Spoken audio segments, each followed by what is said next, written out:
move from Android phone to an iPhone.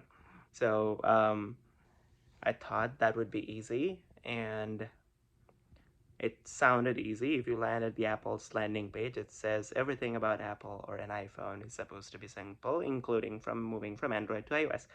I'm really surprised how bad their Android to iOS support is, and even their support staff doesn't know a lot. But anyway, the standard thing that they'll tell you when I went to the store to pick it up, I'm wearing red. The phone is also red, but I can't show you because I'm recording on it. One of the big reasons I got it was because of its video. So I was like, I'm gonna record it. So this is what we're using to record in case you're wondering about the quality. And they told me install the Move to iOS app and you'll get it. I said, sure. If they're so confident, it should be simple. I installed the Move to iOS app, and so basically this is what you do when you open the app. This is the old Pixel 2, which has a cracked screen. So it has Move to iOS app. When you open it, it says this. Basically, it says press continue, accept the conditions. When you agree, it asks for find your code.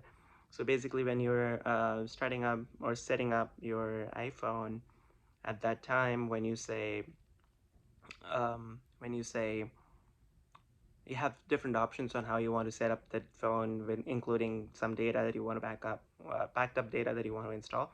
One of the options is move from Android, in which case you get a code, you enter the code here, and then when you say next, it asks you to enter the code. You enter the code, it asks you what to back up, and both phones connect to the Wi-Fi, and ideally one's data goes into the other. It takes 30, 40, 50 minutes, about that minute.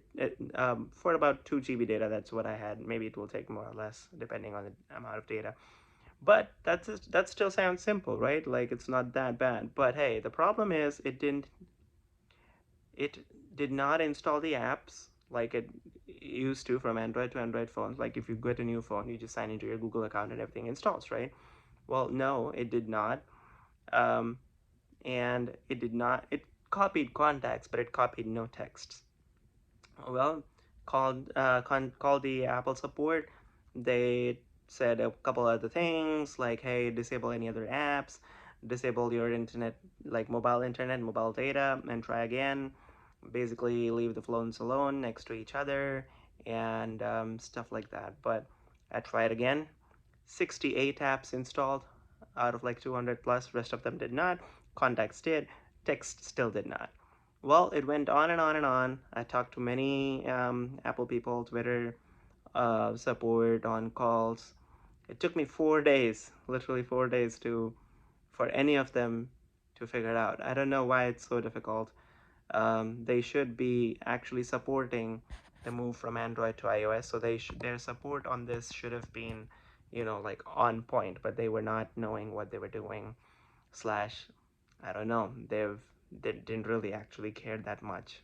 People moving from Android to iOS, they didn't. So a combination of they didn't care enough somewhat, and they didn't actually know what to do.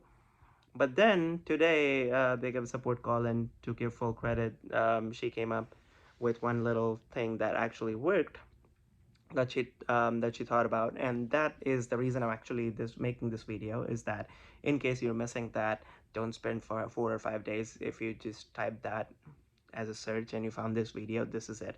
So what happens is, for some reason, the Move to iOS app does not ask for your permissions, for your phone permissions. So you have to manually go into the settings and give the permission. So if, for example, in Android, when you go to settings, you see all the apps, right? And then you go app by app, and then you say like what permissions it has. So for example, now, um, now let me pull it up. Let me show you. When I go to app info and when I go to move to iOS, where did it go?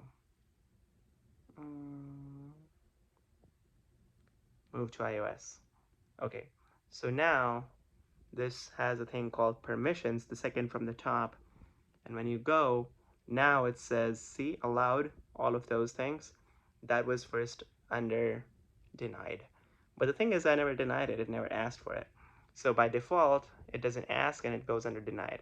The moment I changed allowed, like SMS in allowed, well, then I did it and it worked. So that's basically the deal. That was a process on a whole, but you may still struggle. You may not find answers, including with Apple support multiple times, but hopefully you get into touch with the right person.